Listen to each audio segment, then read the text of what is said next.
ako kazina nakaronse turi mu masengesho hanyuma umukozi w'Imana ariko aratwigisha ibijanye no guhindurirwa izina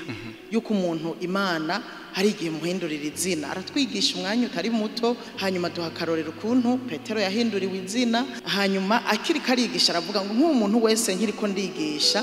arumva izina yo kwifuza ko Imana imuhindurira jewe aho nicaye atarabivuga naravuga ni nk'ubu nanje Imana yombaza ati mbega nk'ubu ndakwitende ariko je nkavuga nk'ubu Imana yombaza cyangwa umuntu yotubaza ati gomba kwitwande jewe nkumva izina ririko riradudubiza novuga nshaka kwitwa ryari buntu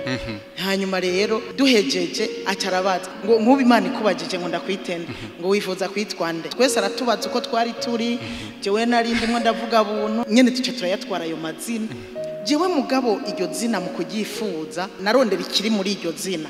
ikiri muri iryo zina kugira ubuntu canke kugira ubumuntu muri wewe numva nshaka kuba umuntu afise ubumuntu umuntu afise ubumuntu n'umuntu akunda abandi canke afise urupfasoni byugariyemwo kugira ubumuntu kandi umuntu afise ubumuntu usanga ashobora no gufasha abandi ikindi naco nashakira iryo zina numva nshaka kwitwa buntu kugira ngo Imana izirangirira ubuntu hanyuma nanje ndabugirira abandi mbu uri hagati na hagati canke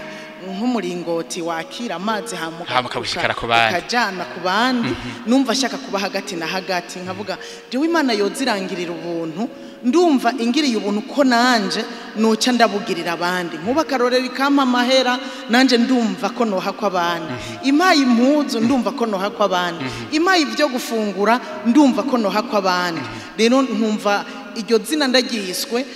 ubwanje nori bamwe kandi nkacanza ndasaba Imana ikampa kugira ngo nanje nshobore guha abandi abo twari kumwe bose muri ico gihe ayo mazina ntibayagumije je ngira nuko nari navyiteguriye n'imbere yuko uwo muntu atubaza rero jewe kuva ico gihe narumva muri jewe rega je naravyiyita je ngeze mu nzu naravyiyita nkavuga nti buntu komansava ndi mukiyo buntu Yesu ashimwe ndi mukiyo nkumva ko ndiko ndaganira na buntu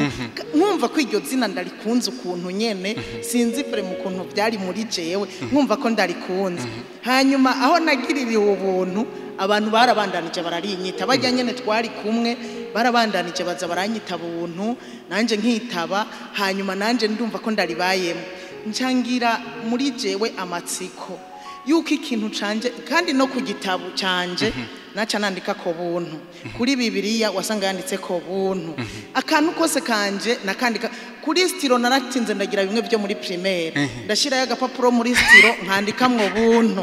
ikintu cyose nkacita buntu ku buryo nyene numva ahantu hose ari buntu hama ndavuga nti nk'ubu nokora igikogwa kinini no cita buntu ngize association no yitabuntu ngize fondation no yitabuntu rero nico gituma mfise fondation buntu nibindi byose byitwa vya fondation buntu S.S.I buntu hotel buntu radio television